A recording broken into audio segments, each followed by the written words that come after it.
We are going to be in the Brazil today. So what I wanted to do is I ripped the audio from the trailer of the documentary. So I thought maybe we could open that way. That's a great idea there, Toddley. And just try to see what it sounds like. Yeah, Toddlikins. So we have a movie time? It's like story time with Todd? It's going to be a little story time.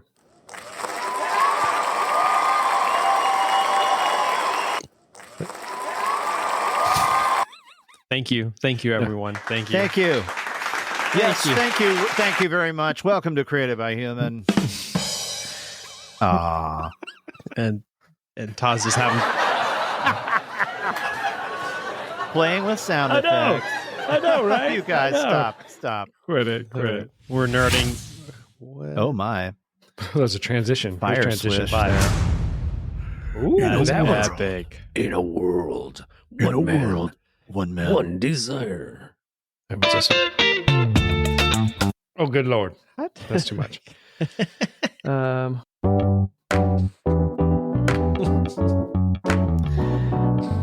What? Powered by Riverside. Oh, yeah. So here we go, I be busting rhymes, I be busting all the time. Me and my ladies and my hoes be getting fine.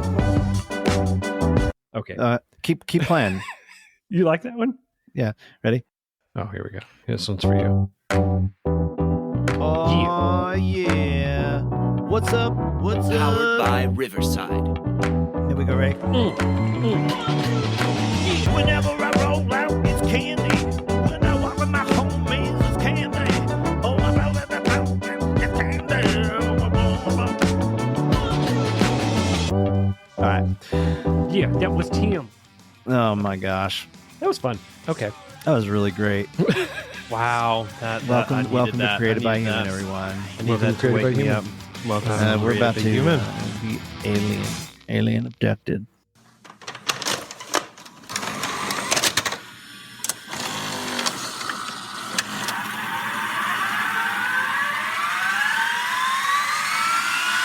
Created by Human.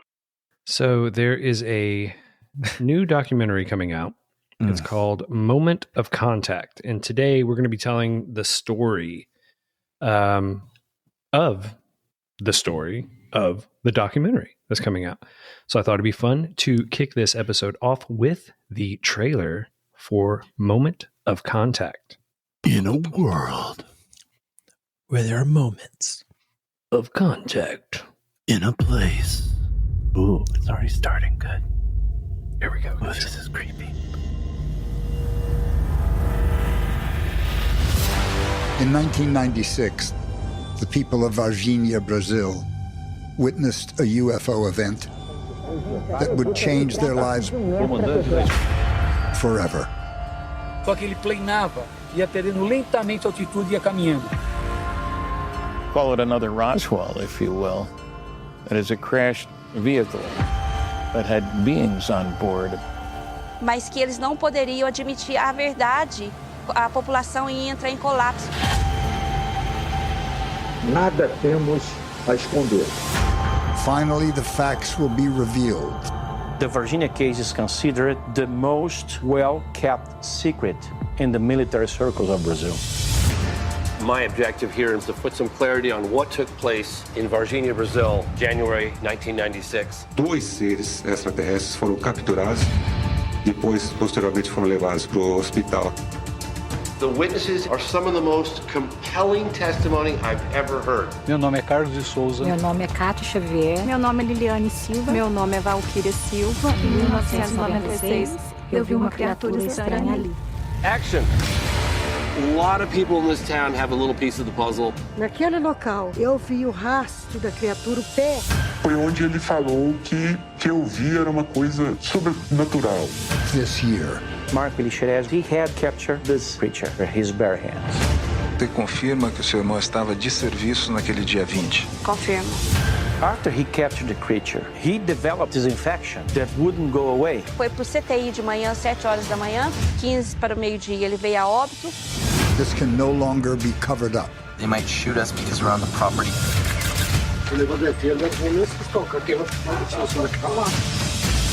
This can't be denied.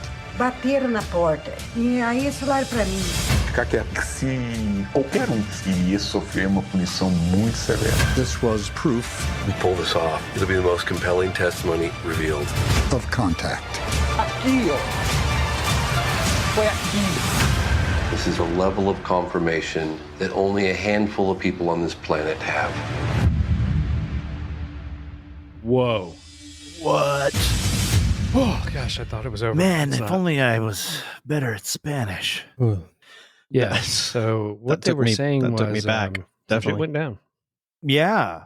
Well, I have watched something about this already. I think I remember emailing or texting you this story, Todd. You did. And so I know a little bit, but boy, it would be fun to see that documentary with the subtitles so then I know what's going on. But really quite a profound little story. I know. So again, the documentary is Roswell of Brazil. Contact. Yeah, Yes. Moment of contact. And it's on Prime Video and Redbox and iTunes and Apple TV. Yeah, it says streaming, so I'm figuring you have to probably buy it now, Moment of contact. Does Microsoft now have movies? They now have a streaming service? Oh, I guess. Everyone Of course does. they do. God. Everybody. Everyone does, guys. You know what? Created by people who Human have Plus is podcasts. coming out, everybody. It's gonna Created by have Human Plus. It's not bad. It's only $14.99 a month. Yeah, $14.99 a month. You get Tim will dance for you. Ooh. Yeah. Yeah, Tim's not I'll wearing do a the shirt truffle today, shuffle. guys, by the way. Yeah, It's you can see a little me. warm. Yeah, Tim's it's half actually naked 30 right now. degrees out or something, but I'm still hot. I don't know. Yeah. I had to work I was around the so house. warm in the house because we had the heater on. Yeah. I hate it because the heat just runs so much when it gets so cold so quick. I know. And it just like all of a sudden my door's shut and I wake up in the morning and I'm just sweating bullets. I hate it. I hate sweating. My biggest problem is drying out when the heat's on. Like my mouth dries out, my Yeah. nose dries out. Ugh. Totally. Got to get that humidifier going. You're right, man. Yeah, and your new dig. And my new digs. Yeah. The new digs. Todd, that's why we haven't had a couple of episodes. Todd's in his new digs.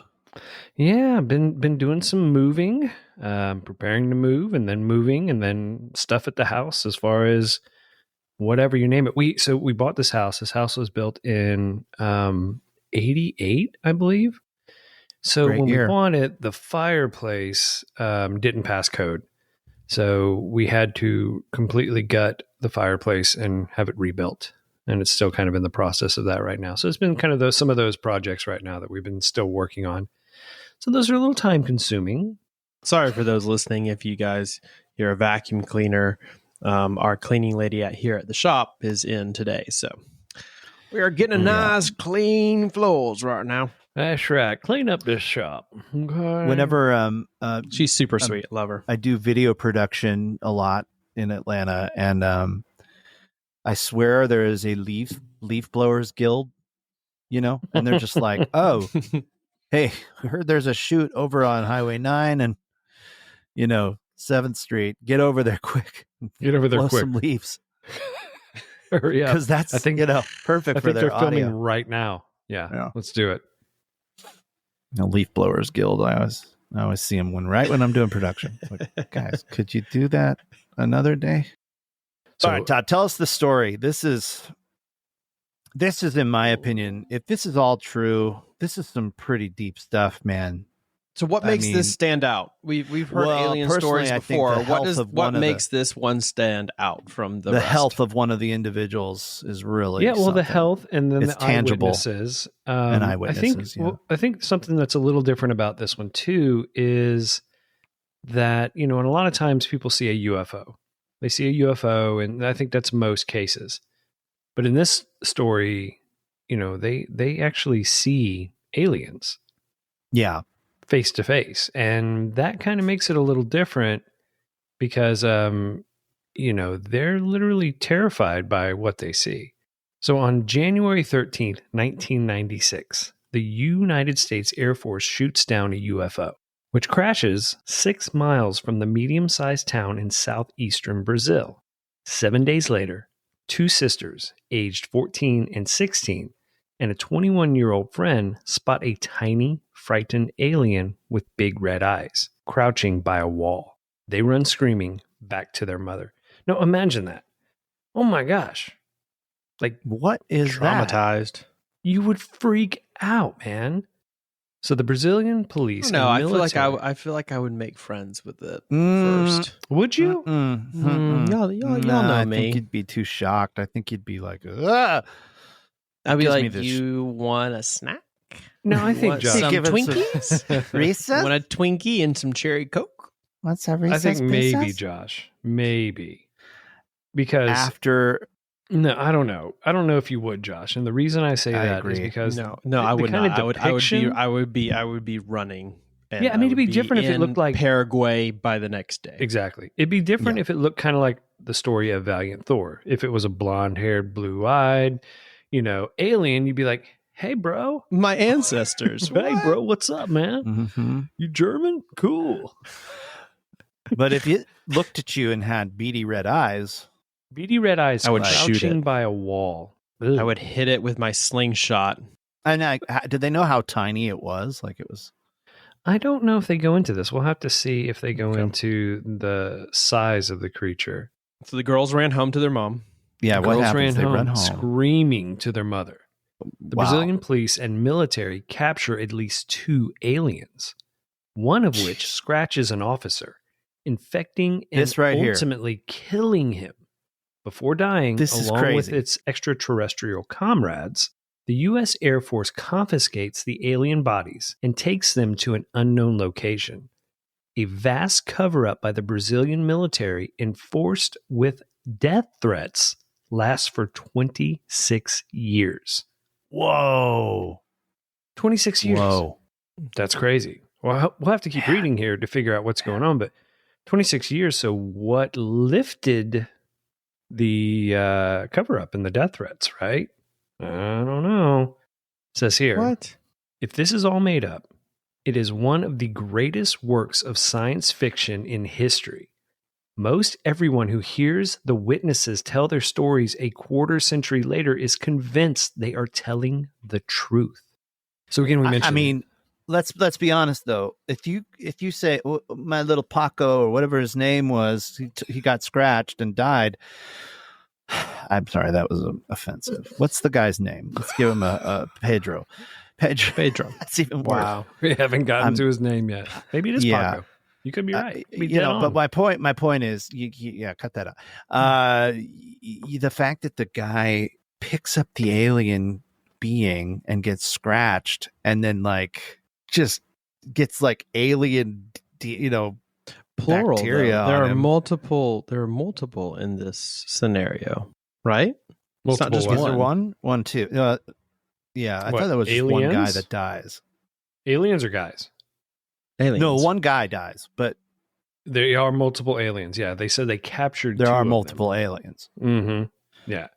I mean, think about it too. I mean, that makes sense because there are plenty of stories throughout history of, for an example, when the Spanish arrived in South America and they brought disease. I mean, when the white settlers arrived in Plymouth Rock to the Native Americans, they brought disease, right?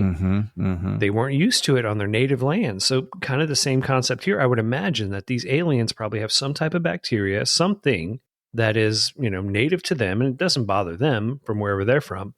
They scratch this dude and it is foreign and it attacks the body. It kills him. Just nails him. Within hours. Yeah. Yeah.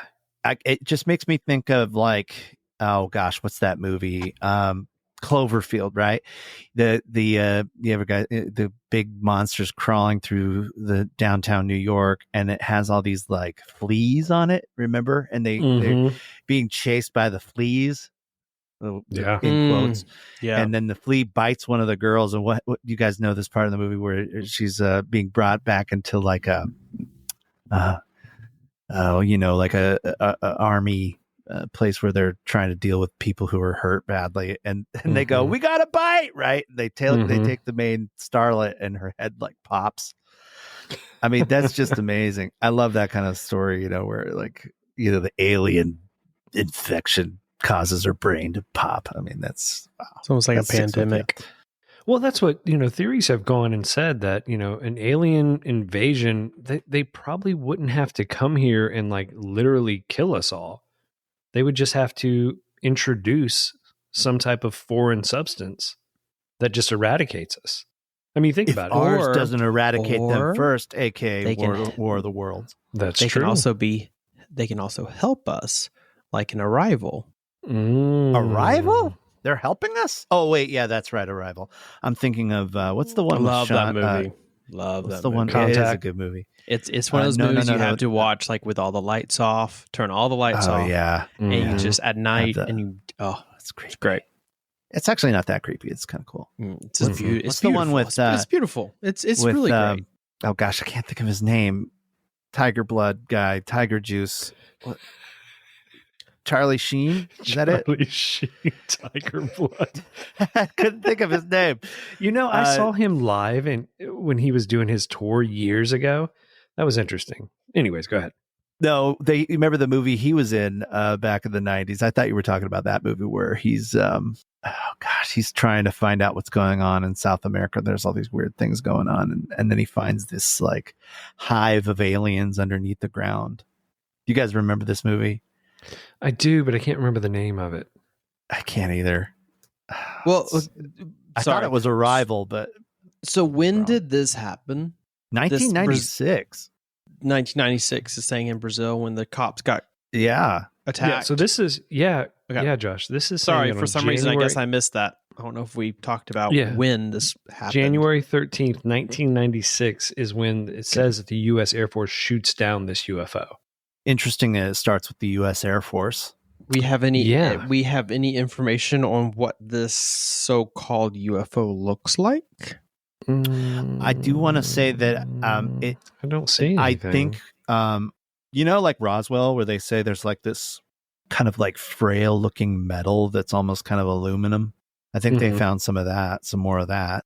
We had mentioned that this is coming from a documentary called Moment of Contact, and in the documentary there's a guy, Carlos de Souza, describes seeing a UFO rocking and jerking around in the sky before crashing to the ground.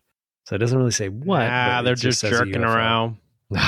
Just jerking you around, Todd. These aliens are just jerking us around again. This is something to talking about ships. If you see one, you have to understand they have to be fairly technologically advanced. Sure. Because a ship coming into the Earth's atmosphere will burn up in a minute, in less than a minute. So we're talking like if you actually see a ship like here on Earth, then they know what they're doing because they had to somehow get through our atmosphere and not burn up. I mean, we even in our technology, we get through our atmosphere, but you're right. I mean, it creates a little fireball and stuff like that. And, you have a burn shield and all that jazz, but we still can get through the atmosphere. I'm with you though, as I think that their crafts are probably made of some material that, I don't know. I mean, it's interesting because you would imagine. Mithril. Are we seeing UFOs? Yeah. Are we seeing UFOs I'm a Lord of the enter Rings the fan, atmosphere? so I'm all about Are we that. seeing UFOs enter the atmosphere, and we just think that they're debris in space burning up? Perhaps. I mean, I don't know. Who knows? I tend to think that, hey, look, if you can travel faster than light and do these really crazy angles and go so quick that the pilots are just like, how the heck? You've definitely got the entering atmosphere down too. I mean, it's just like, oh no, we're just flying our crap. It knows how to do all this anti-gravity stuff. It don't even worry about what you're talking about, Mm-hmm. Because I mean, I don't know about you, but whenever you hear UFO, you think of like, oh, something like tinfoil ship or whatever. But I mean, they know like this has to be a highly advanced ship. Yeah. Maybe. And that alone. But they do crash a lot. Speaks. I will say that there is a lot of crashing. And that's what's interesting though. If there is a lot of crashing, why is there not a lot of evidence of crashing? Is it all cover up? Not everything can have to be. Up. I mean, it's a big world out there, covered up, and there's a lot of ocean. Yeah. So most likely they could just fall in the ocean. We did talk about Carlos. So Carlos is actually a college professor and an amateur ultralight pilot.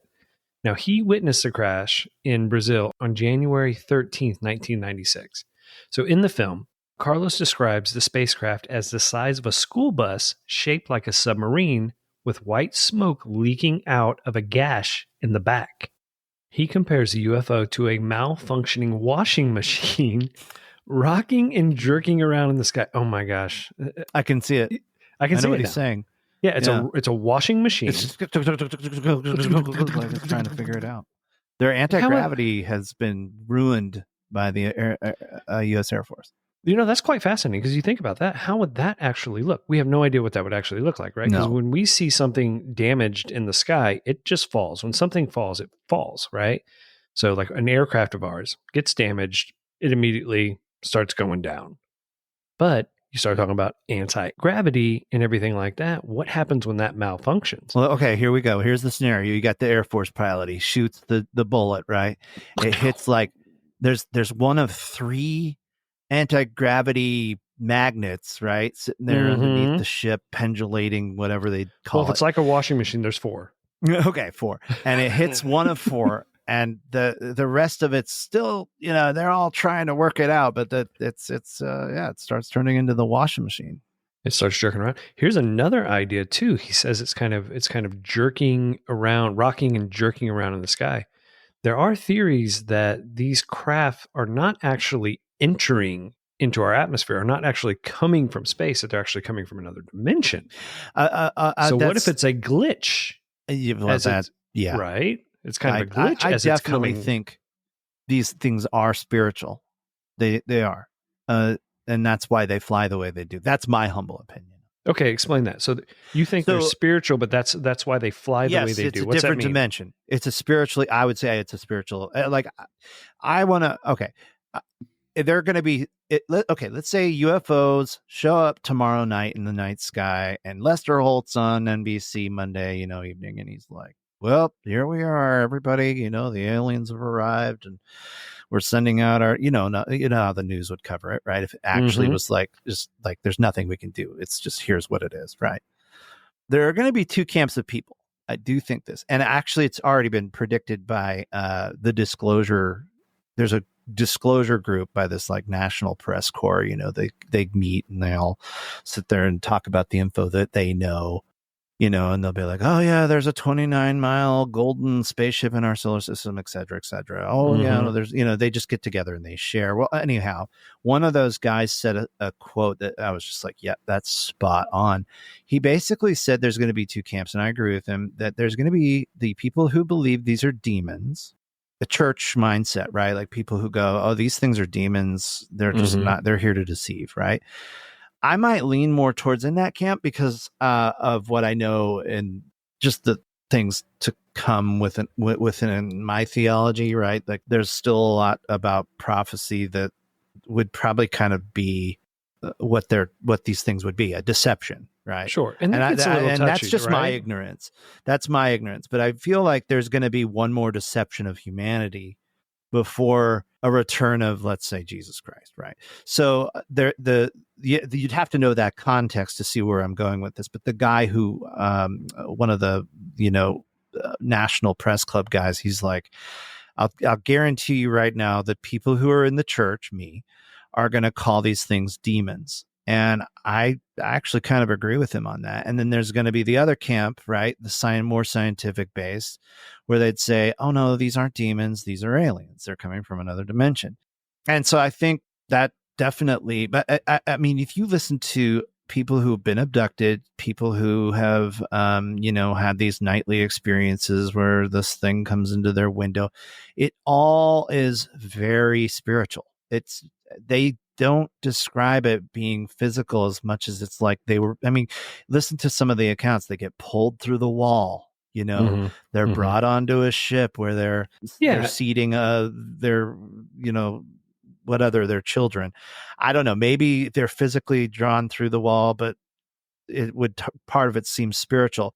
My humble opinion on people who've been abducted and or alien involvement, I think that they've had interesting past where like their parents were in the occult, or, and there's a lot of that, like, because I've researched it a little, like there's like, oh yeah, my parents, they were in the occult, or we dabbled with Ouija boards, and next thing we're being abducted or whatever, right? So that sounds so there's a like, little bit of that. Sure, but that also sounds like you're kind of talking about even from a religious standpoint, whereas you want to believe, right? So like spirituality and like aliens and like these things, kind of what you're saying is that you have to want to believe for these things to happen, right? There are stories of things that happen to people that have never believed in it and this and that, but it seems like a lot of these stories, true or false, come from people who want to believe it. Sure.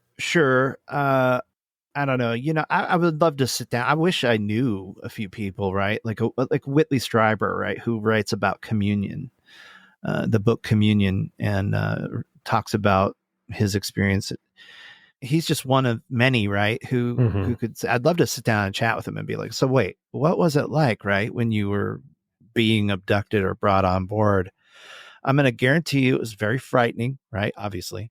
But then it's like there's I feel like that a lot of people say there was like this oppressive thing happening, right? It was very oppressive or very spiritual, right? A kind of a dark spiritual side of it. I don't know. I'm obviously it'd just be interesting to sit down with some of these people who have been through this and talk to them. But I feel like my when I've read about it or heard about it or listened to interviews on a whole, it's always kind of this one spiritual side, but also sort of tormenting. There's a tormenting kind of evilness to it, like a darkness to it that they describe. Maybe not in every case, but there's a mystery to it. There's a sense of unknown. You ever read the book The Sparrow, Tim? No. It's an intense book, very spiritual. But it kind of comes down to the fact that spirituality, it could mean different in other worlds. I mean, the fact that God could be operating in another world in a different way, and we all three can sit here and be like, well, yeah, that's if he's God, he can do what he wants, wherever in the universe. And they go to a different world. It's a sci-fi, but it's very spiritual. And they go to a different world, and they operate very differently than we do. To the fact that they actually have predator and prey, where like one race of people is hunted by the other race to keep the population down, and that's okay. That's actually okay to their ethics. So you're right. I mean, it could be spiritual, but we're also looking at it from our spiritual lens. Right. I know. Mind you, I'm not trying to blaspheme here, but no, it's fine. They're from a whole different standard set of culture. Yeah. We talk about culture shock. Yeah. I mean, let me give you my 2 cents on it. Maybe Todd, you've heard me say this, but you hear about like accounts of like the devil, right? And his falling. Okay. And I've said this to Todd before. It's old news, but for our listeners, this is kind of an interesting thing, right? So think about the Bible, and it's saying, or I don't even know if the Bible even says this, right? It's all, the lore of the devil is that he didn't like being, in God's court, and he's like, I could do it better, maybe, right? He's got this pride. And then what happens? Well, this narrative is that he brings a third of the heavenly realm with him, right? I don't know if you guys have heard that before. I'm sure. Yep. It's pretty common knowledge. But anyhow, I always have said a third of what number, right?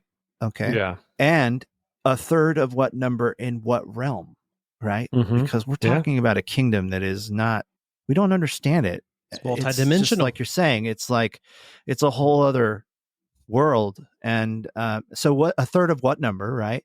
So then think about it. If you have a third of, let's say, trillions of beings, then that's a lot of beings, and I bet you it's not even a number we know, right? A third of maybe even something bigger. I've heard accounts of people who were, this is kind of conspiracy level, but like where they, I've heard podcasts and stuff where people have talked about being amongst these beings and saying the very thing that I'm saying. Oh, we're part of the third of the angels that came and followed, Lucifer. And we're here. We were knocked out of our planet. We were knocked out of our spiritual realm, whatever you have. And we were brought here to do stuff with you guys, and we'd rather go home. It is interesting too, that you say like out of their planet and stuff. Cause that's one thing that we have to also keep in mind is that, you can say they're angels, but we can also replace that with aliens. Well, we can say you're in heaven. We can also replace that with sky, another dimension, Right. If God showed up in the sky, don't you think we'd all go, wow, is that a spaceship? What is that? It's alien. But then on the reverse there, what if it is, you're going to have other people who go, oh my gosh, that's God. And then we're going to go, some of us are going to go, no, that's a craft. Well, and I'll guarantee you church. It's a spaghetti in America. monster. Well, right. But people do believe in him. But that's kind of what I go back to this press club thing, right? Where these guys go, look, it's going to be a mess. Religion is going to freak out. They're going to say it's demons. And I'm like, I might agree with the religious sides of it because I've always thought that. Did a rival approach that topic? I think they did. Probably did. I'm sure there's little splices of it. Yeah. I think a lot of people are going to just go, oh, well, we don't need to go to church anymore. Obviously, Jesus was just an alien, right? Or whatever, right? I think they would have to have some. I think for those people, I don't think they would immediately jump to that conclusion. I think they would have to hear from this race, and this race goes, just so you know. Oh, we brought you here. Right. Just so you know. Dish. Yeah. Jesus was one of us. Right. And then they go, exactly. Oh my gosh, everything I believe is wrong. I think you have what if that's a lie? What if that is a lie? And it could be truth. But I think that's where you're going to have people that are going to be all over the place. Some are going to say, some are going to fall because they're going to say, okay, well, no, these guys brought Jesus. Jesus was an alien. You're going to have others that go, there's no way. These guys are lying to us. They're lying. Devil. Yeah, it's the enemy. Right.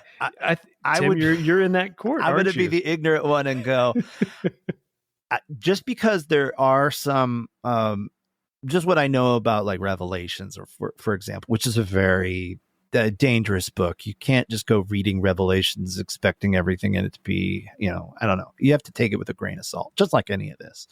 But there are moments in Revelation where it says that there is a deception, a big, huge deception, so much so that even people who have grown up following Christ are gonna be like, I don't know what to believe. But and it isn't until deception? He comes along. It isn't until Christ comes along where it's like, oh no, he's like, if I don't intervene, this deception will basically ruin it. Sure. People will just be swept away by it. But so Tim, that's my question to you. But what if that is the deception? Well, there you go. What if the deception? Because if you want to, it's the same thing. Like when you say, hey, it's the second I say conspiracy theory, we all go, that's not true. It can't be true. So the second I say, listen, I just want to let you guys know what I'm telling you is the absolute truth. Some people are going to try to deceive you. Don't listen to them. That's the best way to people like 100% buy you. That's true. And I ultimately go, okay, at the end of the day, truth is truth. And if I'm wrong, I'm wrong. No big deal, right? Let's just find out. I'd love to hit more on what is actual truth, right? What is the truth? That's where I want to live, because that's what's going to be the thing, right? Truth is just it. Truth. There's no, getting around it. Truth is just going to end up being what it is. It's going to reveal itself. But that's the problem that we're at right now, is that it's so deceptive. Truth is everything. Yeah. I mean, truth, like, what is truth, right? I know. Like when I speak all over the quote unquote, my truth, it may not be truth, but it's truth to me. I know. Truth. Right? I know. Truth. And really the answers will be when we're dead, and we'll go, oh, okay, there's truth. Or we may not at all. We'll just be truth is difficult to comprehend because we all use a different lexicon. I know. To translate that truth. And it's crazy. We think our lexicon is better than the other one. I say, hey, Alexa. What is lexicon. truth? Oh, lexicon. She doesn't even know. Dang it. She doesn't. But wouldn't it be nice? It's true. Is how you read something, how you see something. Yeah. I just would say we're not going to go into this, right? but like the assumptions we can make, we have to be careful because everyone is somewhat spiritual in some way. Of course. And we're all connected. I've got my I like talking about aliens at this level because of I do think there is going to be a day where we do meet beings. I do think that. Certainly. I could be wrong. Maybe I'll be dead. I don't know, but there will be a day where we're like Futurama, and all the aliens are hanging out with us on Earth, etc. Perhaps, but maybe not. I don't know. But I think at first, though, I would just warn myself, and my family and friends. I'd be like, don't buy into the narrative just yet. Maybe just wait a sec, because who knows? This could be government run, right? Like Reagan back in the day talking to the UN. Well, the world would be united if we all just had a common enemy, and that enemy was the UFOs coming into our on our Earth, right? Mm-hmm. I'm paraphrasing. He said something. And you got to be careful even with that statement too, because people quickly jump on the gun and go, "There was the proof, guys. The president of the United States said it right there." No, what if he was just using an analogy? He is using an analogy because he can't say if Japan comes at us, No, I know that, right? If Germans because come he at wants us, us to all he's got to be use united. somebody that doesn't exist. So the he human says, race. He says, "What if somebody outside of our solar system invades? Then we will all unite." Exactly. I don't know. I don't think Reagan that. was truly going like, "I know the secrets." I think Reagan was making a statement, right? I agree with you. I don't think he was either, although he probably has heard a few things. Let's be honest. Sure. He was the president. Sure. But I do think definitely within North Idaho and the conspiracy theories I grew up listening to, there are thoughts that, we've got to get people off this religious thing. We've got to get it. What if we did a fake, like a false flag narrative with the tech that we've got to convince people that there are aliens, right? That's one theory, right? So it's a government run, a black op government run thing to deceive the masses, basically, and kind of throw science into the light, which science is great. I love science. I think science and religion there's a marriage there somewhere that fits perfectly. But to use it as a tool to basically say, "Oh no, look," and then we have like some sort of weird war that happens, and that's pretty far fetched. It's very sci-fi. So you think there's going to be a war between science and religion? No, I would say it would be kind of a way to just dumb down the church or dumb down any kind of faith. People will make it sound like that, but it's not really. Everybody wants to have like these two two dividing factors. This black and this white. I don't think, and they want to make divided. Science separate from religion, and it's not. Mm-hmm. But and there are some great scientists out there. There's some great scientists out there that love God and they love science, and they can see that the two work together. I would argue honestly that science and religion are one and the same. I think the big difference there is that they're talking about the same stuff, although one's coming at it from a perspective of faith, and years and years ago they didn't really know how to identify what they were seeing, what was happening. So they gave it kind of these supernatural terms. I think science coming along after years was able to start identifying these things. Right. I think right now where we are with science and faith and religion, maybe not religion, let's say faith, but I think with both faith. of them, with science and faith, I think where we're at right now is almost the beginning for them to start justifying one another, if that makes sense, right? And I think it's going to take a long time for that to happen. I think we're going to see a lot of turmoil before that happens, but I think at some point it's going to be very, very interesting, and a lot of old thinking is going to have to go away, unfortunately. I do think that it will, and that's okay. It's okay, and it's going to naturally, man, because as the boomers are dying off now, and then we have our generation, like Gen X and stuff, that are coming up, and we're getting older, and then we have our kids behind them and the millennials, and it keeps going on. At some point, I think Gen Z is going to screw up everything on purpose, and I love it.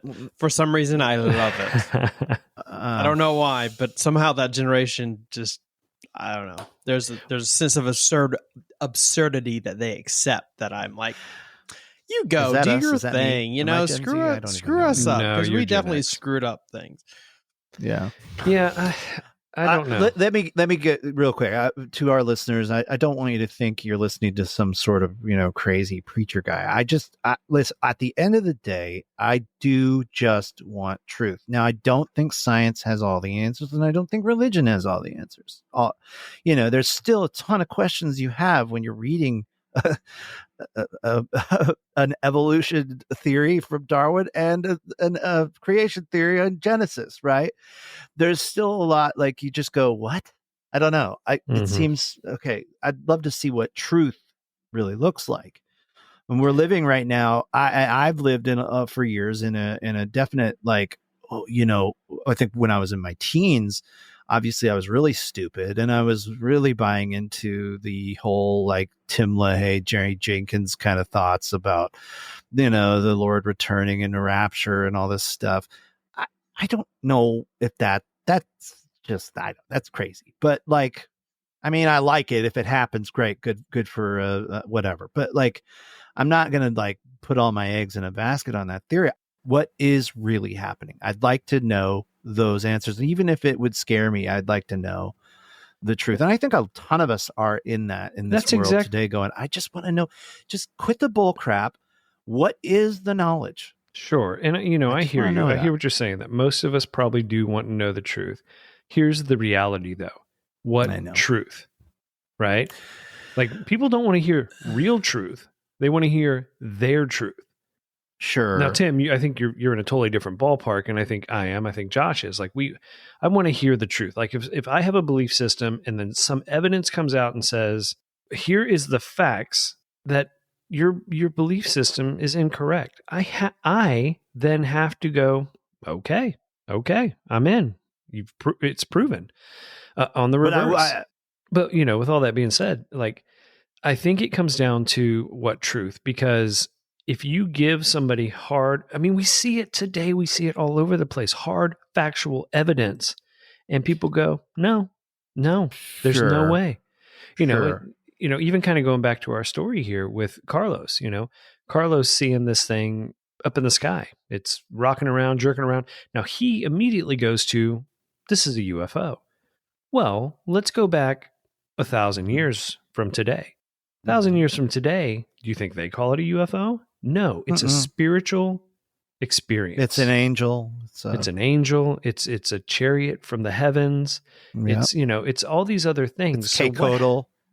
Sure. But what happens 1,000 years from now? Is it just, oh shit, here comes Jerry again, that rickety ass spacecraft? Like, is it just commonplace? Do we get to a point 1,000 years from now where it's not even a UFO?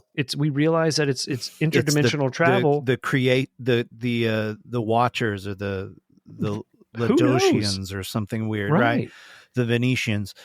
I hear that, and I think, yeah, and you're right, Todd. That's where the turmoil is really going to hit, right? If we in the next 20 years.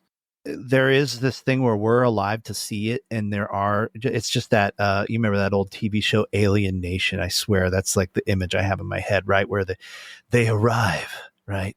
And they're these weird people that have no hair, and they get drunk on buttermilk, it's that kind of thing where we're going to have that experience, maybe, right? Or the District 9 experience, or whatever you want to call it.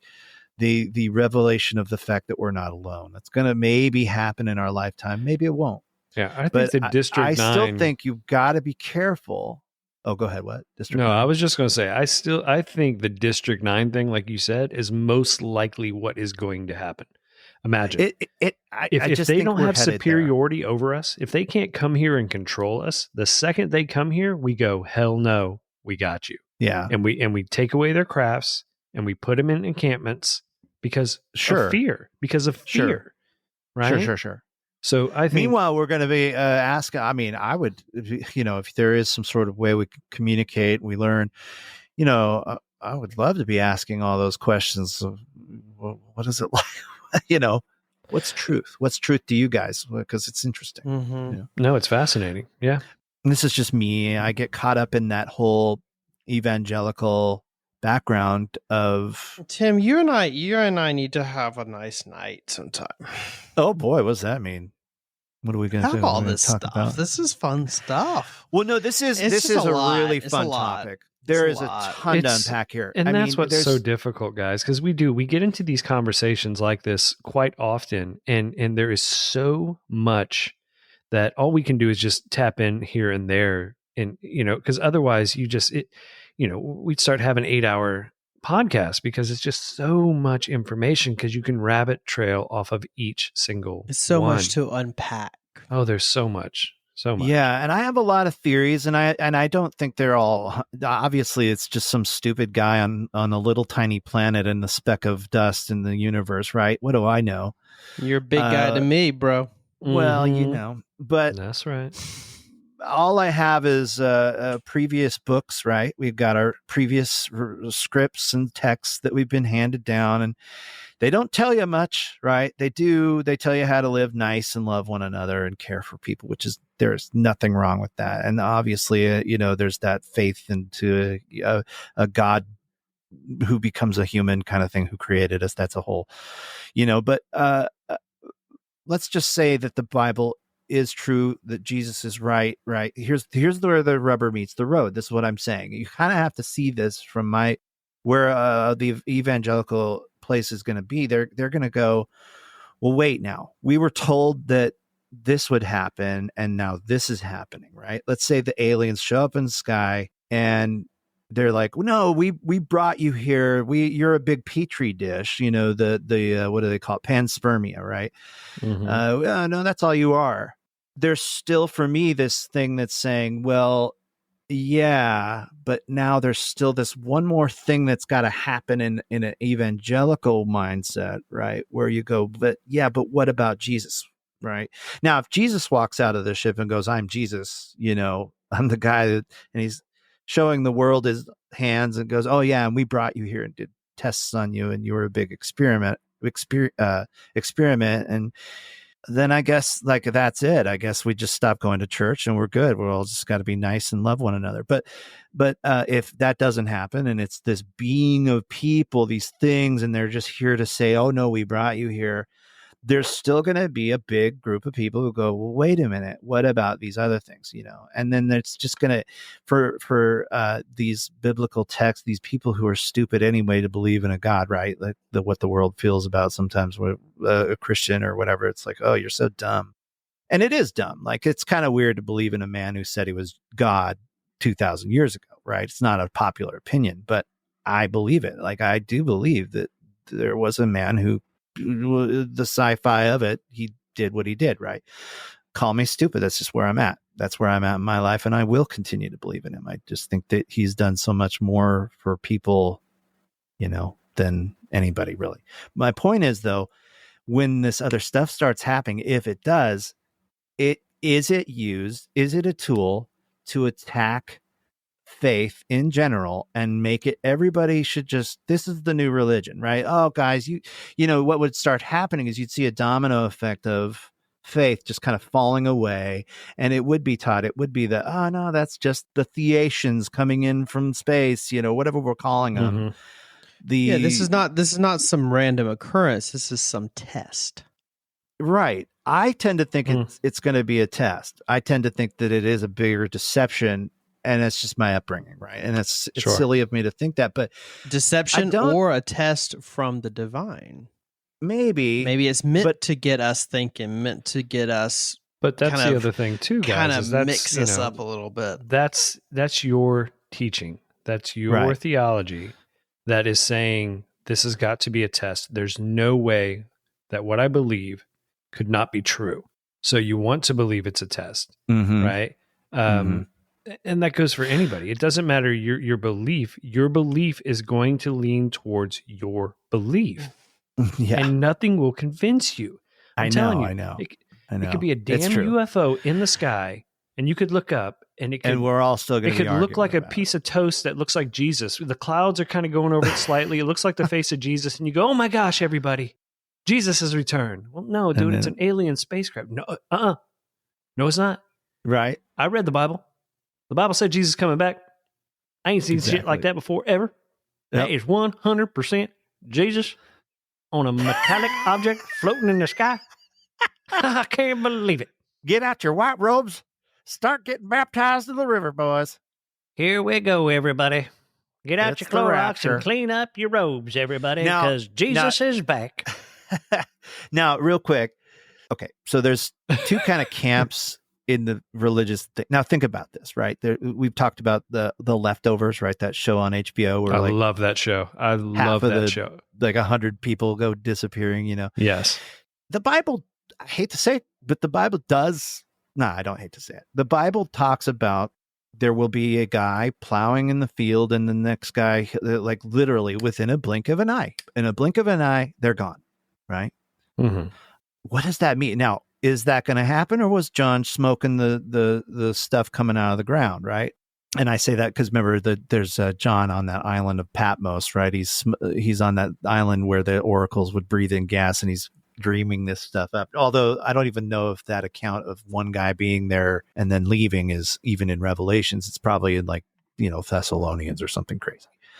My point is that if this happens, right, there's this thing called there's two camps, right? There's these people who believe there's a rapture of the church, right? And there's you kind of have to know what I grew up knowing to really to see how it might fit into a puzzle of aliens and everything. But if the rapture of the church happens, there's going to be totally theories about people, just mass hysteria first of all, but then they're going to go, "Oh, I bet you they were abducted," right? They were abducted by aliens. They were taken out of here by aliens, and those aliens are using them for food or something while they travel to another distant galaxy. That'd be probably a theory.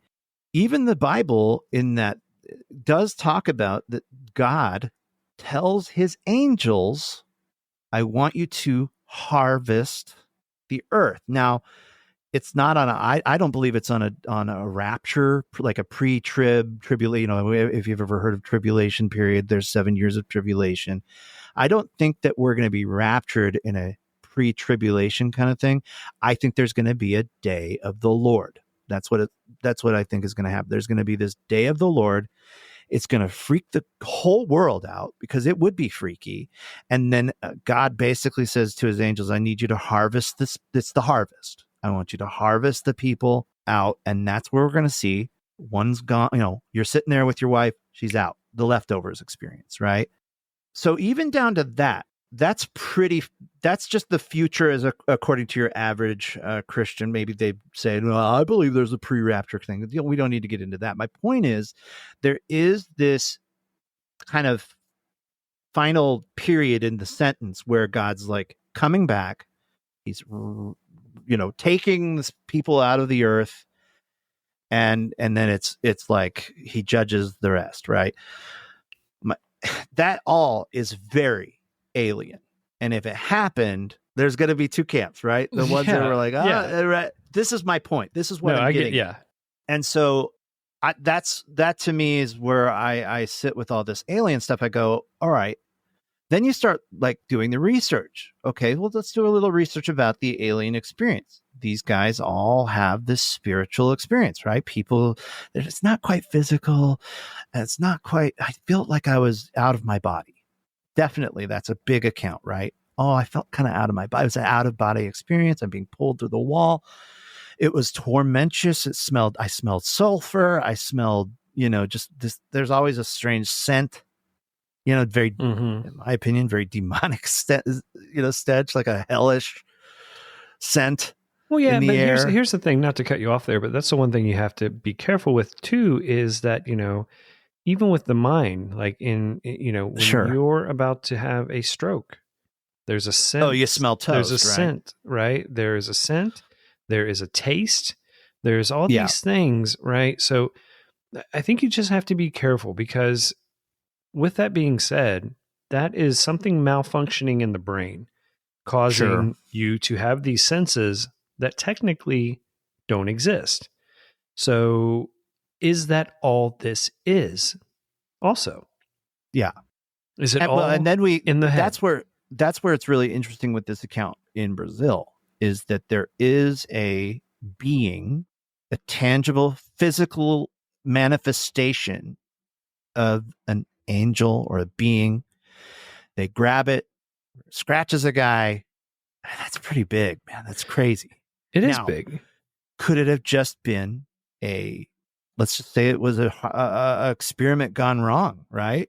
Well, yeah. It's a base somewhere where we're messing with DNA, and we're dinking around, and then they escape, and they use some military thing that is not supposed to be used by and known about by anybody, right? Mm-hmm. And then the U.S. government shoots them down, and now they're like, "Oh shoot, that dumb little thing we created is out scratching cops, and they're all dying." Well, possibly. And maybe Well, that's the truth of it, but. That's probably a great transition to get back into our story here. So where we left off was Carlos. I'm so sorry. I know I went on a big rabbit trail, but there's some later. I know. So I know. Carlos had mentioned, I'd mentioned that Carlos was a pilot, right? Like, so he's familiar with things in the air, right? He's familiar with crafts and everything like that. So he says he sees this UFO. Something he's not aware of. It's like this long submarine-shaped thing with white smoke pouring out, and this thing's rocking back and forth like a washing machine in the sky. That's what he sees. So that's where we left off. Well, Carlos runs to the crash site where he saw pieces of metal, like a thin aluminum foil. Now, this isn't the first time we've heard this. That sounds just like Roswell. Yeah. Roswell, right? And we've heard this before. So he sees this thin aluminum foil spread across the field. He said he picked up a piece of metal, crumpled it in his hand, and let it go. And what did it do? It went back to its shape. Went back to its original shape. That's exactly what happened. So Roswell, same thing, same story. Same stuff. Immediately after that, he says the military showed up and soldiers started screaming at him to go away. They said, "Go away, go away. I'm ordering you." They yelled as one of the officers held a rifle to his face. Now, this part is very similar to Roswell. And this, too, you can go two ways. You could say, all right, are you copying Roswell? Is this a Brazilian story of Roswell? Or you can go, this is just what happens when this shit happens.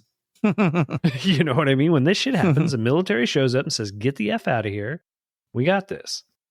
Continuing on. 7 days later, the sisters, Liliane and Val Silva, and their friend Katia, Xavier, were walking through an empty lot in between two houses when they spotted the creature just 8 feet away. 8 feet isn't very far, guys. You see it. You see it. You're seeing this. 8 feet is like, it's right there. And the drawings that they do, because I've seen the drawings, I remember them. It's like, he's huddled by this little wall.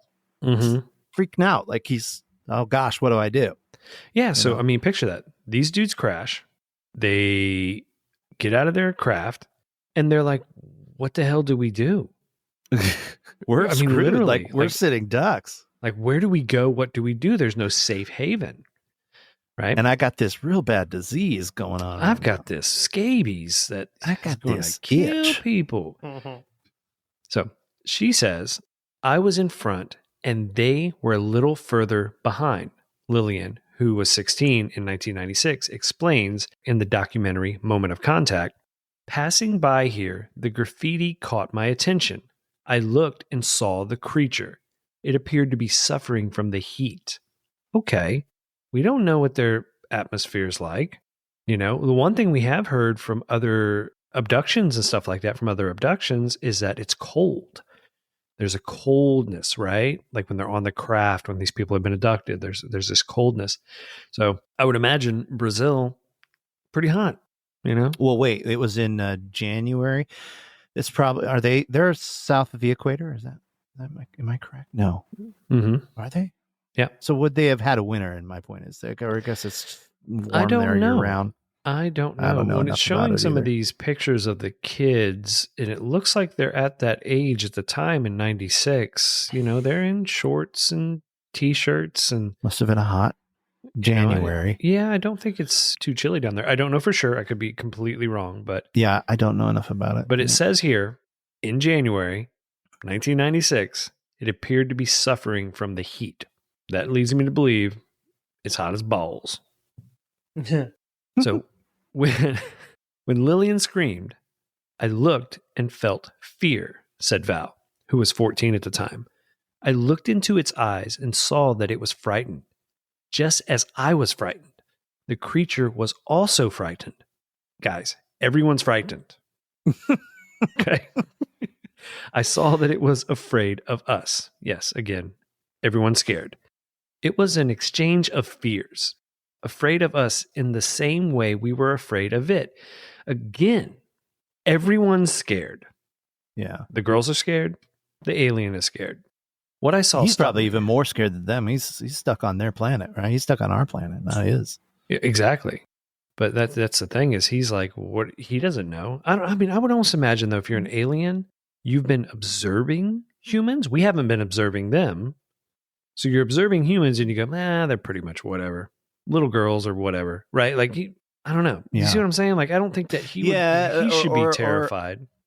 Let's put it this way. Here's an analogy. We go to the zoo and we're observing the animals in the zoo, and then all of a sudden we end up in the monkeys that's fair. Cage okay. on accident because we were meddling around and we weren't paying attention to the signs. Next thing you know, we're living in fear. Well, yeah, even though they're monkeys and we've seen them, they could claw your face off. That's true. They're not as cute when you're in the cage with them. Right.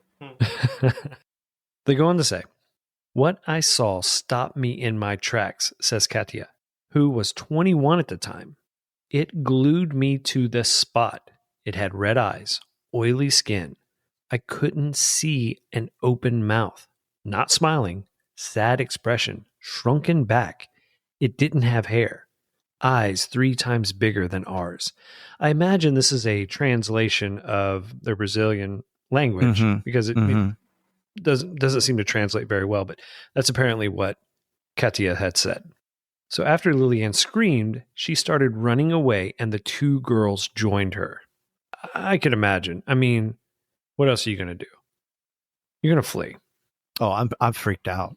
Oh, I'm freaked out. I'm running. Josh is over there trying to make friends with it. Hey, you lost? Hey. He's that guy in every alien movie that's like, oh, look at you, little cute. And then he gets eaten. Yeah. Hey, guys, quit running. I know you're terrified. Let's go hide behind the chainsaws. Like that Prometheus, exactly. Stupid scientist. Oh, look, cute little thing. I'm just making allies real quick. That's now, right. I will say, Josh, let me say this to any alien out there listening. Listen. Yeah, tune in. If you're tuned in, you want to meet me? Hey, let's do it. Okay, let's do it. But just don't freak me out in the freaking middle of the night. Like, come on, I have a nice cul-de-sac. Knock on the door. A great landing point. Just land, knock on the door, and say, "Hey, I'm an alien. Do you want to talk?" And I'll be like, "Heck yeah, come on in. Can I get a ride in your spaceship? That'd be freaking awesome." Let's be cool.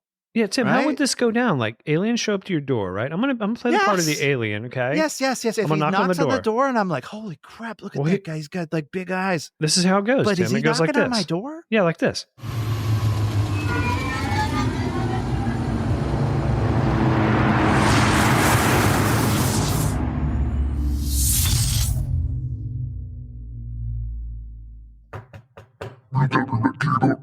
Hold on, honey. Somebody's at the door. Hold on. Oh my, is that it? That's an alien knocking at our door, babe. Oh my gosh. He looks like a gray, like the Greys. Oh my gosh, hold on. It seems like he wants to come in. Hello. How you doing, man? Is that your ship? Do you speak English? Can I get a ride? No, good. Let's go. Honey, bring Eden. Bring a couple of the dogs. We're getting a ride on the spaceship today. First, they're going to say, hey, can you can you put on your shirt, sir, before we leave this? You can only have shirts on for this ride. Yeah. But no, come on. Don't hunt me down. Listen, if Todd, if you came over in the middle of the night, crawled through my window and was like, "Hey, Tim," I'd freak out. I'd be like, "What are you doing here?" Obviously, that's a scary time to get anybody when they're vulnerable and in bed. But dude, just be cool. Like, if you're an alien and you want to meet me, just show up out in my cul-de-sac. It's, where people can see you. We can all come up and say, "Hey." I'll try to be chill. All right. I'll try to be too excited. I'll, do my yoga, get ready. Let me ask you both this. Alien shows up, lands in your cul-de-sac. You go outside. They seem friendly. You can't understand them, but they're gesturing for you to get on the craft. Yeah. And you're like, well, man, that might be fun to ride on a craft. Do you literally get on? Because they might not come back. They look friendly, but they might not come back with you, dude. Well, I mean, that's kind of cool too. And there's your deception. There's your deception right there. I did hear a deception once. There's a theory going around. Oh my gosh, it was so good that there is this thought that these aliens are demons, right? So they're coming down and they're going to land and they're going to do that very thing. They're going to be like, "You want to come with us? Because God's about to judge the earth," right? So they're using this whole thing. So we all hop. We're all like, yeah, pack your bags, honey. It's the angels. They're here to take us. We get on the spacecraft, and the people who believe this, they're going to leave, and then we're food. They're like food. Like, oh, good, they got the trap is set. Like Mars attacks. I mean, it's right, yeah. So Mars attacks is just people are like, yes, and they all get on, and then they're just turned into goo right there. Right, like food. And who knows? Yeah, maybe the great harvest that I talked about earlier, which we may or may not use, it is. It's just, hey, it's a harvest of fresh meat. That's right, fresh meat, Soylent Green. Let's get back to these girls. All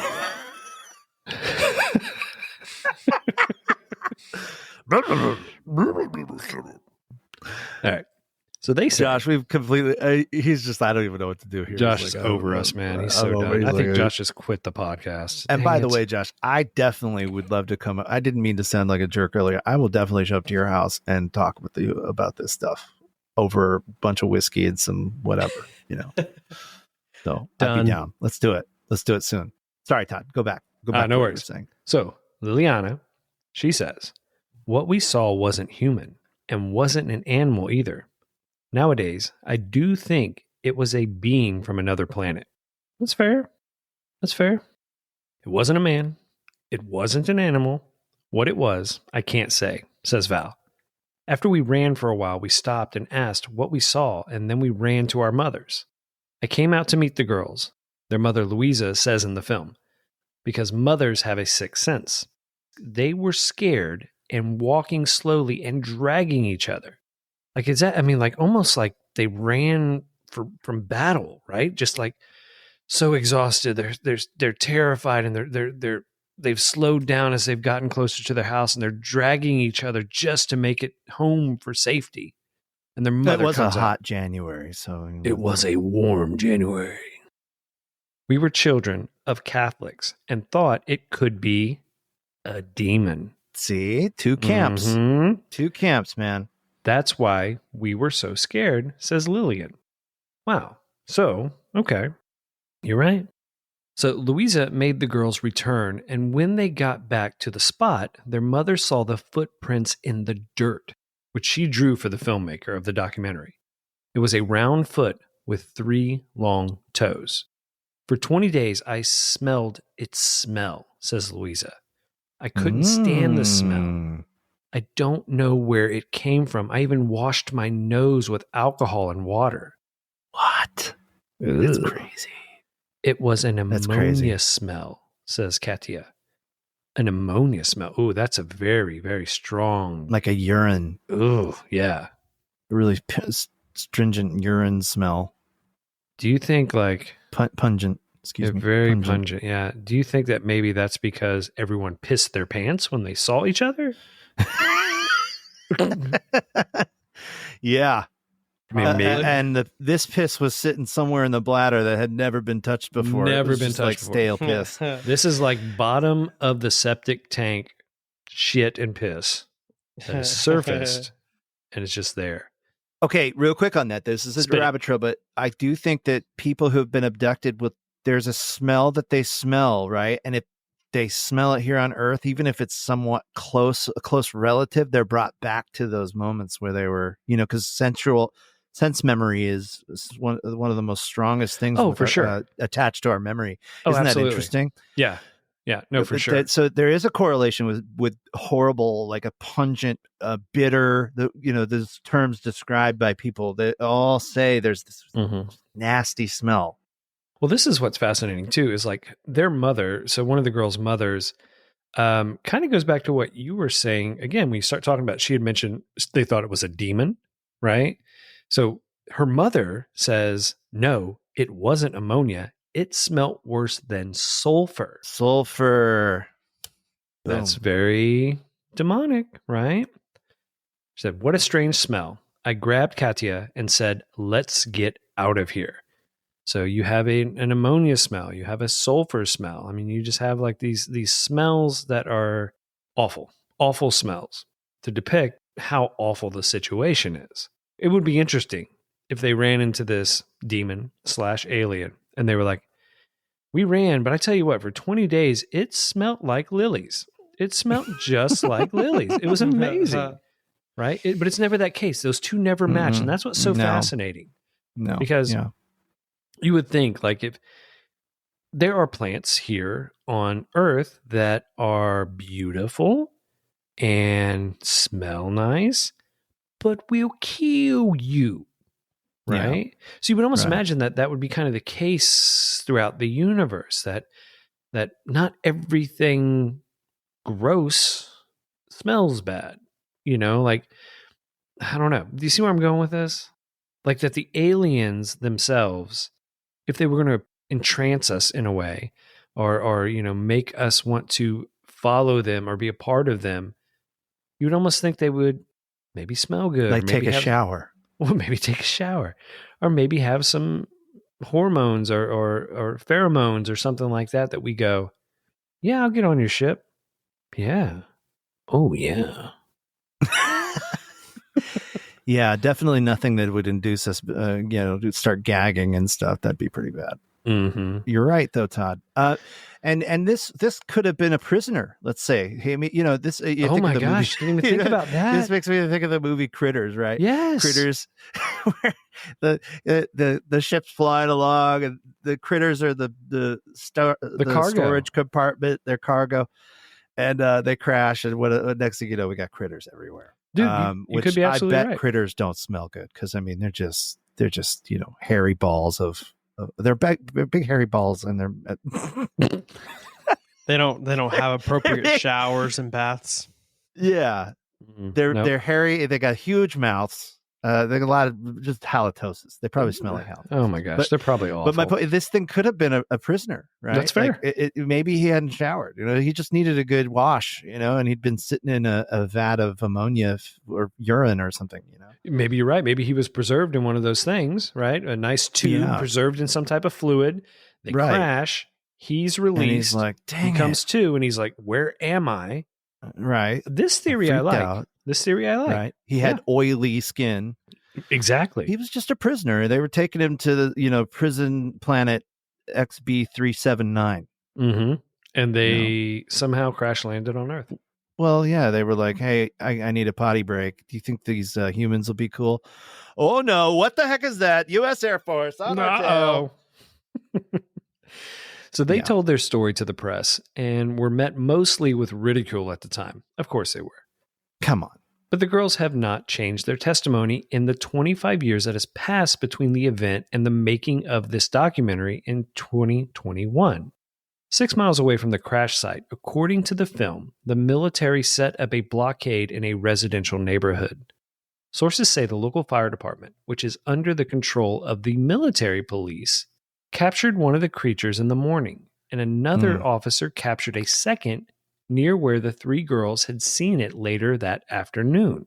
That's got to be a scary task. Can you imagine? You're like out there, you're like, okay, I got these net. I got these handcuffs here. You stay still, little guy. Freeze. Don't move. Back up slowly. Put your hands above your head. I didn't know that Brazil was that close to the Ukraine. It is. Well, they had to bring in the Russian, The Russia police guard. department. Yeah. I see. Please don't move. Would you like some vodka? No. Well, then get Tequila? back on your spaceship Get and out. leave planet Earth. If you don't, This is just bad. So yeah, that would suck to. I mean, can you imagine though? Seriously, in all seriousness, going through a neighborhood, going, "What am I looking for? Like, what the heck is about to happen?" Dude, this is some poor Brazilian military officer. Like, who go find an alien. Who, What? who literally, probably isn't making much money to do this job in the first place. And he's being tasked to go find a freaking alien. Here's a dog catcher hook. Just put this around his neck. Good luck. So this is when this kind of goes down, man. So that was when the creature scratched the young officer. Rightfully so. He's scared out of his mind. He's scared out of his ass, man. He's trying to capture this thing, and he gets scratched, and then soon grew sick and sought help at the hospital, according to the film. Now, this is what's truly amazing. This kind of, this is, what am I trying to say? I mean, the proof here, if this is true, this is the answer, man. This is crazy. Somebody died from an alien scratch? Dude. The doctor who treated him said the officer spoke openly about what happened because he feared he was dying and was fighting to survive. So this dude is like, I'm dying. This is actually what happened. You did what? Yeah, I had to go catch an alien. What and scratched it scratched me? Yeah. An alien. That's where I'm going what? immediately. When somebody says, what happened to your arm? An alien scratched me? I mean, if that's not what happened, that's not what I'm saying, right? They had big I was told, go find alien. They told me, this is what you're doing. Here's the pole. Go grab it. Put it around its neck, just get it. And it scratched me. That's what I'm going to tell the doctor. So can you fix me? So get this, though. 2 people who did not participate in the documentary Moment of Contact spoke exclusively with reporters about senior Brazilian officers who told them about their own encounters with the creatures. Here we go. This is what it is. It was skinny, weak, and fragile, said Victorio, a civilian UFO investigator who said he was shown a 35-second film fragment of the creature by a senior officer in 2012. It had brown skin with an oil or grease on the body. It had a big head with red eyes and no pupils. The face was like a reptile, like a frog with strange eyes 3 times bigger than ours. He went on to say that the creature was alive but looked like it was about to die. It made a little sound, he said, like a bee. Huh. A creature making a sound like a bee. Like the flapping of the wings of a bee? Bzz. Yeah, I don't know. Bzz. Like almost electric? Yeah, now we got to go and reenact the landing in the cul-de-sac again and just change the... Yeah, come on in. Yeah. I've been expecting you. I told you to do it this way. And I'd just be nice. Did you want to draw some of my blood? Just don't scratch me. Okay. So, but yeah, that is interesting. So when I think of like the sound of a bee, I guess in a way you could almost say that's almost like an electric sound, right? Sure. Just this buzzing, like or an electric sound. Even like when you think about, you go outside and all the frogs, right? They're just doing their thing. The cricket noises and it's deafening, you come, but that's kind of got a buzzy sort of insecty sound a little bit. Yeah. Interesting. Yeah. So he sounded like a bee. I mean, how odd. There's a lot of more odd to this. Doesn't get any odder, right? Doesn't get any odder. I don't think. Maybe. Who knows? No, bee, not an otter. Bee. Oh, no. Oh, right. Yeah, otters. Bee, not an otter. Otters. So the whole time they were asking me about my relationship with Varginha, but I had never investigated the case. I knew about it, but I had nothing to do with it. Finally, the senior officer asked the other officers to leave the room. It was then that he showed her a color photo, shot on film and printed on Kodak paper. In the photo, says Silva, were 2 creatures. one dead, and the other crouched in the same way the 3 girls had described it. I won't say horns, but 3 high abscesses on the forehead, she said. Not horns. This is starting to sound more like a devil, like a demon. Chupacabra. Maybe. Chupacabra. He took the picture and said, "Are you sure you don't know anything about this day? Look at the photo." I was scared, but I said, no, I had no knowledge. The former sheriff told Sylvia that his hands had been paralyzed ever since he grabbed the creature by the legs.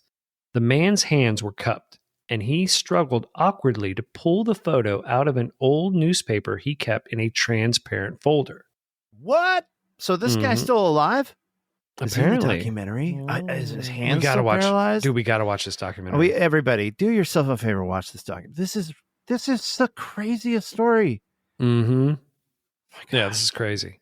I mean, it's multiple people. It's not like one liar. It's multiple liars if they're lying. It's multiple liars, I don't but then think they are. things kind of change too, because then Silva goes on to say that the eyes of the creature were black, not red. But otherwise... But you know what? Like, think about it. Like when you have a light shine on a dog and it's outside, it looks red. You know, you get that weird thing where it's the back of the retina or whatever. Maybe that's what they saw. I don't know. Or, maybe in certain lights it does look red. Maybe in certain lights it looks dark. It's just one of those things. So yeah, she goes on to say that the mouth was very small. The skin of the alive one had a sheen, but it was not an oily sheen. It was kind of gooey, like he just stepped out of a swimming pool and it was wet, damp skin. This goes back to your theory too, man. It's like an amphibian, man. He's like a frog. Maybe. Sorry. Or again, like you said, maybe he was just a captured creature on this craft. He was storage. Could have been. These are the beings we got to get back to this planet because they are dirty. So apparently they've videotaped interviews with at least 7 military officers about the encounter that he is keeping in a secure location. After he accused the military of a cover-up, he said hostile drivers of 4 separate occasions bumped his car on the highway. On the 4th time, 2 shots were fired in his car. He said he has received hundreds of death threats over the years. And in 2004, he moved to Italy to escape.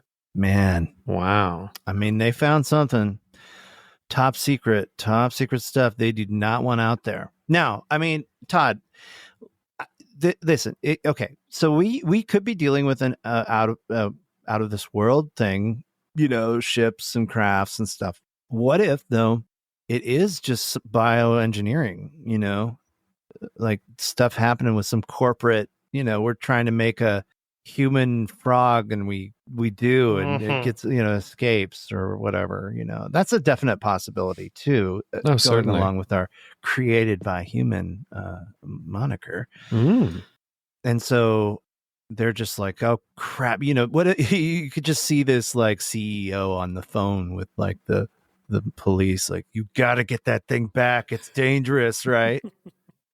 That thing cannot be out in public. Yeah. It was a mistake. By whatever means you need to capture it. Get it back here. Don't let it scratch you. This documentary that's coming out, obviously there's this high interest in UFOs right now with mainstream media's covered news reports by Navy pilots and in UFOs. There's all this stuff that's going on right now, basically saying kind of a disclosure sort of from the Navy and military and government saying, yeah, I mean, we've captured some weird stuff. So in May of this year, a Navy intelligence officer said the military had a database of 400 UAP, unidentified aerial phenomenon, but no evidence that aliens had ever been found. At the same time, the military had not ruled out that the UAPs are operated by ETs. In June, NASA announced it was joining the military's investigation into UAPs. Jacques Vallée, an astronomer and leading ufologist, said members of the public are increasingly starting to believe extraterrestrials are real. Don't you think that all the cover up and all this, it's just starting to boil over and there's just no way they're going to be able to keep the lid on it? And then of course you got countries like ours that say, yeah, well, in 30 years you can hear the truth. it's just going to legally have to be in your, although I don't know how much I trust that, but still, they have to leak a certain amount legally to us. I think it is just going to start bubbling over where it's just like, oh, so there's some more truth just kind of trickling in here, Yeah. We're starting to see it. I don't know. I don't know either. Definitely an amazing story, though. Is there more to it? Or that's it? That's the story. I think that this documentary is not out yet, or it is. I believe it's out. Yeah, it's out. I would love to see it. There's a part in here that it made me think of another documentary. I want to say Above Majestic, which it's cheesy, but maybe it was. Anyway, there's a documentary I've seen on one of these Hulus and Netflix, whatever specials. And they had this guy who was in this special program. He was told to go into this room, a very solitary room, and he was given a scalpel. And he was kind of a vet medic kind of person. And he would just be given, like, basically they would just like open a door, slide in some material, a fleshy mound of whatever. Ugh. And he was to dissect that specific part. So it was almost like a Manhattan Project, right? Yeah. According to him, we would be given sections of something, but not the whole of something. So basically, like they'd give them what you might consider give the them a leg of an or alien. some skin or some tissue. Yeah, but you're not allowed. It's we don't want you talking with anybody else. This is all you're given. Mm-hmm. And by all he knows, he could be just dealing with a dolphin or something. But he would go into like some of the things he saw, and they were just so bizarre. And of course, this being a documentary about aliens and stuff, they're going to immediately go, well, it could have been aliens. Yeah, it was aliens. Yeah. But I do think that happens, and there are perhaps just like, I mean, let's just go there for a second, right? Let's do it. And I think in the same documentary Above Majestic, there's this thought that, okay, if an alien race did make contact with us, right, with our government specifically, we're not going to sit there and go, hey, you want some American dollars on your way to your next planet, right? No. They don't care about money. What do they care about? What they do care about is knowledge. So they're knowledge and or resources, right? Resources. I mean, what knowledge would we have for an advanced civilization that's traveled in this here? documentary that I saw, which again is cheesy at moments, but there's some real fun like thoughts that I don't necessarily buy into this. Sure. I'm just saying it's a fun topic. Let's just go there. So the thought is, oh, hey, yeah, you know what about that? We've got this computer sitting on our ship we could give to you. So they're giving us knowledge, or we've got a cargo of this. Maybe you want to see this, but we need some of your people, or we need we want to study some of your people, right? Or in some cases, there's even this thought that they go, hey, we got this planet. We'd love to see how your people would do on this other planet, right? This is the big black op, conspiracy theory, right? Of course, lizard people, of course, Greys, everybody, But I mean, isn't that interesting? Like, if governments are in on it and all that stuff, that, they would just bring something in a capsule. Hey, we got this being, you got to see this thing. And, America hears about it. We shoot it down, whatever. There's like some weird black op experiment that they're trying to stop from happening, whatever the case is. I mean, just there's this trading of knowledge between the humans and the aliens that know the humans that won't care that they know that they exist, Sure.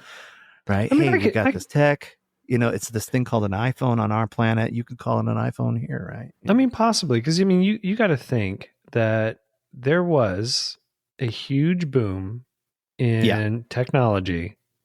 Yes. Over the last after World War I and II, you think it was? Yeah, I mean, it was crazy. huge. I mean, all of a sudden we're like, we went. I mean, and thousands. We went stuff. Thousands and thousands of years going, right. And then we were like, how about a fucking phone? How about a device? How about a TV that could transmit?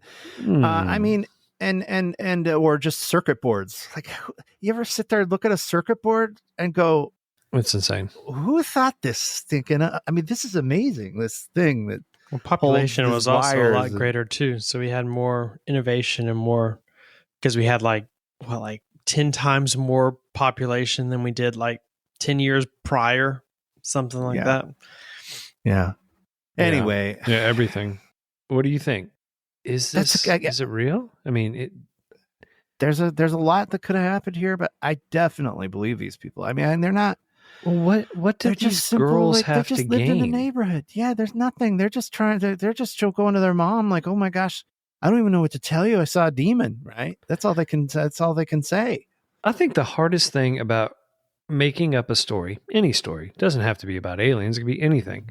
Making up a story is maintaining that story for 25 years. Yeah. Especially the guy who dies, right? Their family. Yeah. How'd he die again? I don't know. Some sort of rabid raccoon. Something scratched him and he got infected. Something scratched him. We don't know. They won't tell us, right? Well, he said it was aliens. Oh, come on. Why would he say aliens? Right? Why wouldn't he just say it was a raccoon? That part is where it's like, wow. I mean, somebody dying from, I think that's got to be one of the rarest cases of us getting hurt. I know, yes, there may be a couple other stories I don't know about, sure, but that's pretty crazy. Nobody typically dies, they may be taken and never come back. I don't know. Is there an account of somebody being abducted and they're like, that person's still missing today? I would like to know how many there are. If you start talking about like what's happened in a lot of the parks all over the nation, how people just disappear, that's a whole nother subject where people literally disappear and are never heard from again. But it also correlates with different caves it in does. the area too. Kind of like that are apparently portals to other worlds and dimensions. The land of the lost. I don't think, the Earth is definitely pretty boring, right, on a day-to-day basis. But there are some mysteries out there that I just wish I knew more about. Because my mind just wants to know. I just wish I could find it, right? I wish I could get that person and sit with them and go, what's real? What is it? Tell me, please. Mm-hmm. I think that's a majority of us, if we were honest. I know there's a lot of people out there that just they don't care. But for me, I think, man, it would be just so fun to just meet these people and hear the actual truth of it. Like, what's the truth? It would be. And I don't think I'd be scared. I just would go, oh, wow. And I think that'd be the difference too. Like even meeting these three girls and having a conversation with them. I think the big difference would be to ask maybe some questions that haven't been asked. And then also to look in their eyes, right? And to feel like, the fear, feel whatever. If it's bullshit too. Yeah, or feel if it's a big tale. Like, oh no, this is total crap. You but know why? What I mean? There would be no. I don't think it is. I think these kids saw something. Well, let's say this. I can see a group of kids making a story up. And then kind of going with it. But at some point, that's right. It's too many players. Like when you commit a crime, and you've got too many players, somebody gives. Somebody breaks the silence. You got to know that the whole town is seeing the army show up. I mean, this isn't. But that'd be the other thing just too. Isolated. I think we need to watch this documentary. I think we need to watch this documentary because in there, maybe we do see that. Maybe they do go to the random Joe that has the convenience store, and there was military everywhere, and they were looking for something. Oh, okay. Well, everybody who listens to this, you've got homework to do, and I do think it's going to change your perspective. I mean, I know it will. I always like a good documentary about aliens anyway, because you just go, man, what do I really know? I don't know a thing. There's something going on. There's something going on. It's a big universe out there. It's huge. It is a big universe out there. And again, I do think some of that universe out there is good, and a lot of it could be bad, trying to influence us and do weird things to us, Mm-hmm. Here you go. Tim, this one's for you. Yeah. You ready? Yeah. Where were you on that one? Oh, I thought you were playing a trailer. I thought... No, this is supposed to be doing your Santa Claus thing. I thought you were playing an actual thing. Like I was like, holy crap, is this like a movie? This is about to happen. Okay, ready? In a world where Santa delivers his presents on Earth and to other planets. You got to play the thing again, so I'm inspired. Oh, sorry. One child hides into Santa's sack of toys to find out. This Christmas, Santa versus the aliens. Better title there somewhere. This Christmas, Santa Claus is coming to This Christmas, Santa Claus is coming to your world. Brought to you by Coke. Cocaine. Don't lock the front door because he might come through the Todd, front door. this has been a fun episode, man, and thank you for. I mean, this is a great. I love these kind of things. No, this is fun. I'm glad you shared that story with us. Everyone, for sure, go check out this documentary. I think I'm going to watch it this evening. Again, it's called Moment of Contact. It sounds fascinating. I want to see it and kind of get my take on it, man. I lean towards kind of believing these girls. I definitely lean towards believing this whole town, man. Me too. I'm sure it's going to be a great ride. Yeah. And who knows? Maybe it's a experiment done by some big corporation that's trying to just do it in some small town, get away with it, right? Mm-hmm. And it got loose. Maybe it's another being from another planet. Maybe it's storage. It was a carry-on. I'm leaning towards that. I think safely home. I think you hit the nail on the head when you said this was a cargo being that escaped when it crashed and scared to death. Yeah. Scared to death. Who knows? But it is definitely a riveting story. And the fact that somebody dies, somebody gets scratched and dies, that's creepy. Yeah. It's a good one. I'll tell you what, guys. Go out and just do a little seance in your front yard, right? Just focus your energies and your mind. That's my out casual into Sunday the night. outer right space. And you tell that little alien out there, you just say, I know you're flying your ship to your planet. Here's America. Here's Georgia. Here's my cul-de-sac. Here's my front door. Just knock. This is the knock. Yeah. That's all I want you to do. Don't come at midnight. Mm-mm. I think 12 in the afternoon is good. I'll That's probably not have bad. some Chick-fil-A. Ooh, yeah. Do you want some Chick-fil-A? I would have to take him to Dunkin' Donuts or Krispy Kreme. Or Dunkin' Donuts, whatever. Gotta give them a donut. Like they're on Listen, Earth. you guys, Krispy you're Kreme gonna for sure. come here. And then, maybe I could get you a nice outfit. You could fit in, put a wig on you. You've thought a lot about this, Tim. Well, yeah, I have. I'm like, don't come in the middle of the night where it's scary anyway. Like, I could see a deer out I feel in the like yard Tim and is I'd probably hiding an pee my alien in pants. his basement. He's not He telling probably us. is. Do you have any Reese's Pieces, Tim? I do, actually. So, yeah. But that's my point. Yeah. I Let's like have a it. seance out in the front. Yeah, that's what we do. All right, everybody. Be careful out there, right? Tom? Yep, that's right. Be careful. All right, guys. Love you so much. Watch the skies. Yeah, watch the skies, everybody. Bye. Bye. Goodbye. Bye-bye. Be sure to subscribe to the Created by Human podcast. Leave us a review. Follow us on our socials at Created by Human. Head over to createdbyhuman.com for additional information. Sign up on our mailing list and check out our Created by Human swag. Does it just sound like gibberish?